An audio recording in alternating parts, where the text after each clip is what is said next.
Hello everyone, welcome back to my channel. অনেকদিন পর আবার চলে এসেছি ছোট্ট একটা মিনি ব্লগ নিয়ে। আর সবাইকে মেরি ক্রিসমাস জানিয়ে আজকের ব্লগটা আমি শুরু করছি। আর ক্রিসমাস মানে তো কেক খাওয়া, আর তাই জন্য আমি প্রতি বছরের মতো এই বছরও চলে গেলাম ক্রিমসে।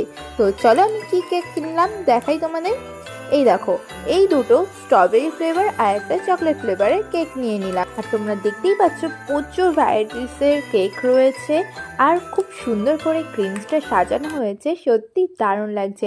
আর তোমরা কারা কারা এই ক্রিসমাসে পার্ক সিটিতে গিয়েছো তারা অবশ্যই আমাকে কমেন্টে জানিও। আমি কিন্তু কোনো বছরে যাইনি, কিন্তু যাওয়ার ইচ্ছা আছে। তো চলো আমি কেক নিয়ে এবার বাড়ি যাই। আর প্রথমে বাড়ি এসেই আমি চকো চিপস দেওয়া চকলেট ফ্লেভারের এই কেকটা খেলাম। খেতে কিন্তু অসাধারণ ছিল। তোমরাও এটা টেস্ট করতে পারো আমাদের বসিরহাটের ফ্যাবলাস স্টেশনের পাশে এই ক্রিমসের দোকানটা। তারপরে আমি এই স্ট্রবেরি ফ্লেভারের কেকটা খেতে থাকি। তোমরাও আমার চ্যানেলটা সাবস্ক্রাইব করো।